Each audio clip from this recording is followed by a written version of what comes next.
Happy Friday. I hope you're doing amazing. I'm back again to read our second chapter from Stuart Little. I'm so excited to read to y'all today.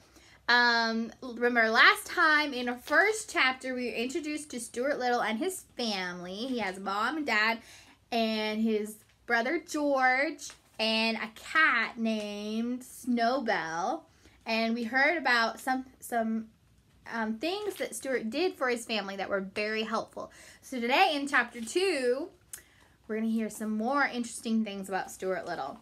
Chapter 2 is titled Home Problems, and so we're going to see what happens. Stuart was also helpful when it came to ping pong. The Littles liked ping pong, but the balls had a way of rolling under chairs, sofas, and radiators, and this meant that the players were forever stooping down and reaching under things. Stuart soon learned to chase balls, and it was a great sight to see him come out from under a hot radiator, pushing a ping pong ball with all his might, the perspiration rolling down his cheeks. Perspiration is sweat. The ball, of course, was almost as high as he was, and he had to throw his whole weight against it in order to keep it rolling. The Littles had a grand piano in their living room, which was all right, except that one of the keys was a sticky key and didn't work properly.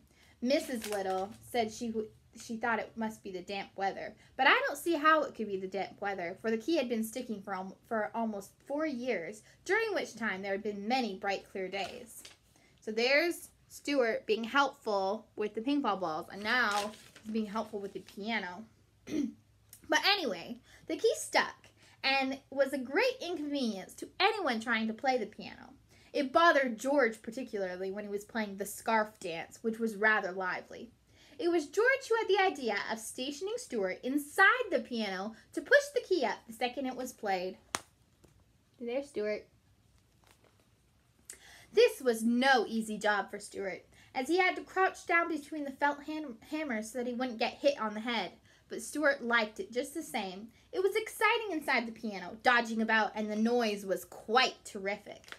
Sometimes, after a long session, he would emerge quite deaf, as though he had just stepped out of an airplane after a long journey, and it would be some little time before he really felt normal again. Mr. and Mrs. Little often discussed Stuart quietly between themselves when he wasn't around, for they had never quite recovered from the shock and surprise of having a mouse in the family. Can you imagine having a mouse for a sibling? I mean, this is a fiction book, so it's not a true story. It's a made-up story. That's what fiction is. But just imagine what you would do if you had a little mouse as a sibling.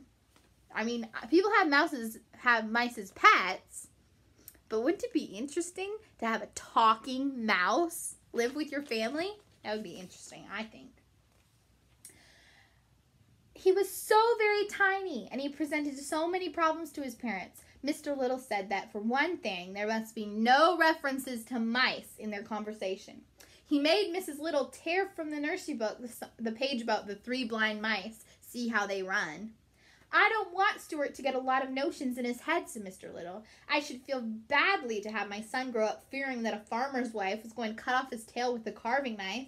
It is such things that make children dream bad dreams when they go to bed at night. Yes, replied Mrs. Little, and I think we'd better start thinking about the poem, "'Twas the night before Christmas, when all through the house not a creature was stirring, not even a mouse." I think it might embarrass Stuart to hear mice mentioned in such a belittling manner. That's right, said her husband, but what shall we say when we come to that line in the poem? We'll have to say something. We can't just say, "'Twas the night before Christmas, when all through the house not a creature was stirring." That doesn't sound complete. It needs a word to rhyme with house. What about louse? Asked Mrs. Little. Or grouse, said Mr. Little.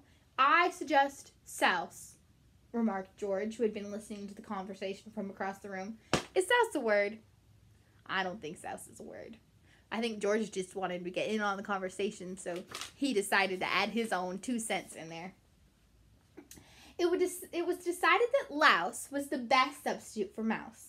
So when Christmas came around, Mrs. Little carefully rubbed out the word mouse from the poem and wrote in the word louse, and Stuart always thought that the poem went this way. "'Twas the night before Christmas, when all through the house not a creature was stirring, not even a louse." A louse is another word for lice. It's a little bug and people don't like them because they can get in your hair and it's just not nice. The thing that worried Mr. Little most was the mouse hole in the pantry. This hole had been made by some mice in the days before the Littles came to live in the house, and nothing had been done about stopping it up. Mr. Little was not at all sure that he understood Stuart's real feelings about a mouse hole. He didn't know where the hole led to, and it made him uneasy to think that Stuart might someday feel the desire to venture into it. After all, he does look a good deal like a mouse, said Mr. Little to his wife, and I've never seen a mouse yet that didn't like to go into a hole. So there's a little mouse hole right there. And there is George and Stuart stretching in George's bedroom. So, in this chapter, we talk about a bunch of different things that Stuart is helpful with. And so he fetches ping pong balls for them when they roll under places they can't go. And he helps to fix the piano.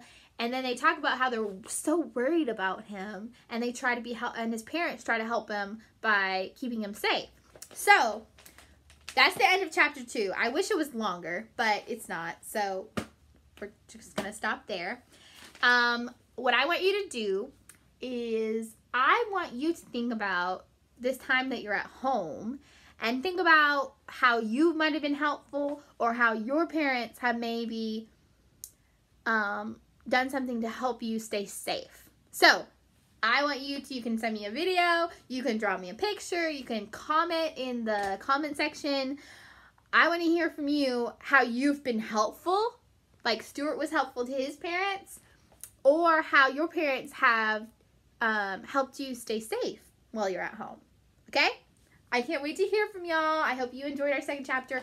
And next week, on Monday, I will read the third chapter, which is called Washing Up. I don't know what it's about, but we'll see. If you think you have a guess about what it's about, you can send that to me as well. And this is a short chapter, so we'll probably read number 3 and number 4 together. Okay? I can't wait to hear from y'all. Love y'all.